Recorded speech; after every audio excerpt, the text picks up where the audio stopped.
This is a yellow-headed Caracara. He's both a pirate and a Florida celebrity. But there's a problem. Nobody knows where it came from.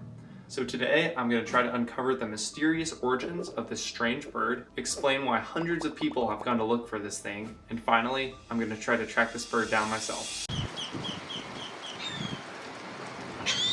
Caracaras are scavengers, birds of prey that will eat just about anything they can find, even if that means stealing from other birds or even people. A quick internet search tells you that yellow-headed caracaras are native to parts of South and Central America. So why did I say Florida at the start of the video? Well, this is where things start to get very interesting. On November 30th, 2023, a user on the website iNaturalist uploaded 3 photos of a yellow-headed caracara. Apparently the user was in a meeting when she noticed the bird just land on the windowsill next to her. And an observation like this normally wouldn't get any attention, but this observation wasn't normal. These pictures were claimed to have been taken at a university campus in Miami, Florida. Remember, the nearest yellow-headed caracaras live over 1,000 miles away from Miami in northern South America. And since there's never been a yellow-headed caracara recorded in Florida before, that means the report had to have been fake, right? Maybe somehow it was a mistake. Well, maybe not. 2 simple questions need to be answered to solve this mystery. First, how do we prove the location is even accurate to begin with? These photos could have been taken in Brazil for all we know. To answer that question, the first birders on scene did some investigating, and they were able to quickly confirm with the observer that the photos were in fact taken in Florida. And to add the icing on the cake, the blue roof that you see in the background of the pictures actually clearly matches the blue roof of one of the buildings on the campus, so the location has to be correct. And while a South American bird in Florida is a really exciting find, one burning question still remains. How did the bird get here? Well, you might be thinking, well, birds have wings and maybe it just got lost and flew over 1,000 miles in the wrong direction. Well, maybe, but Miami's full of exotic birds and escapees, so maybe we need to take a step back and think, did this bird escape from somewhere nearby? After all, it was perched on a windowsill on a busy university campus, so maybe it just used to being around people. Maybe the pictures themselves are the evidence that the bird in fact wasn't even wild to begin with.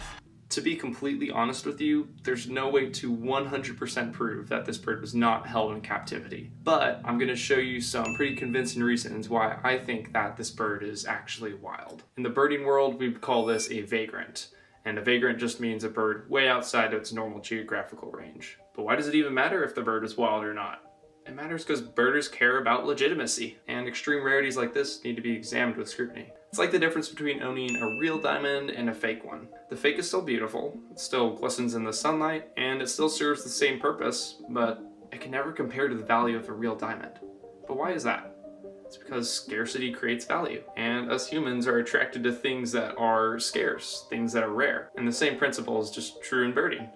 And this is the exact reason why hundreds of people from around the country have gone to see this incredible bird. So I did some research and I was able to find some compelling reasons why I think that this bird is in fact wild. First, yellow-headed caracaras are totally used to living alongside people in their native range. They're regularly seen perched on buildings and windowsills in South and Central America. It's also important to mention the fact that this bird doesn't really show any signs of like feather wear or things that you would expect to see on an escaped bird of prey like that. It basically looks and acts just like a wild bird would. Second reason, yellow-headed caracaras just aren't kept as pets. They're scavengers, birds of the streets.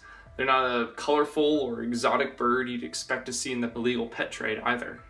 I once spoke with a birder who described them as being common as chickens in Brazil. But these birds aren't just common. Their population is actually expanding. It's actually one of the few species benefiting from forests being converted to farmland. The more open habitat suits their scavenger lifestyle much better than the dense jungle. And coinciding with this population boom, yellow-headed caracaras have developed emerging patterns of vagrancy, with several individuals being reported far from their usual range over the past decade.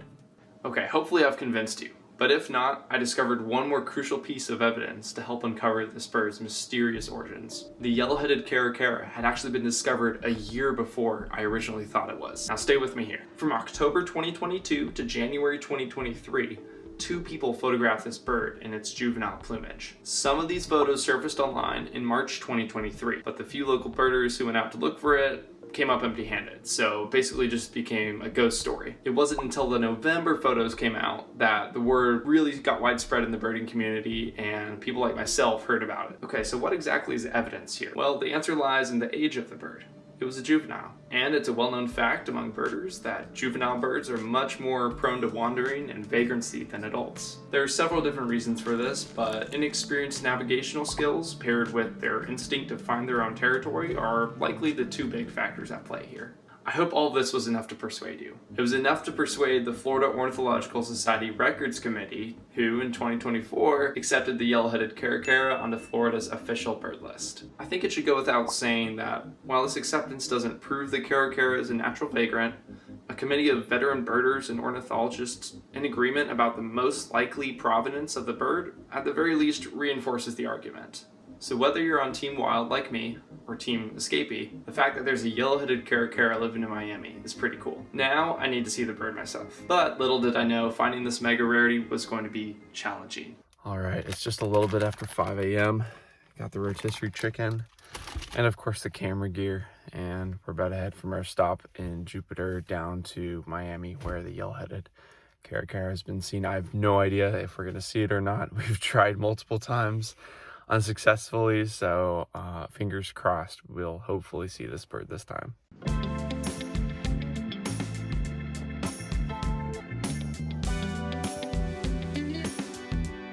All right, I'm at the first spot where we will hopefully see the Caracara today. You can see the water behind me. I'm at a marina, and supposedly the way this works is the Caracara comes here early in the morning from its roost where nobody knows where that is, looks for food.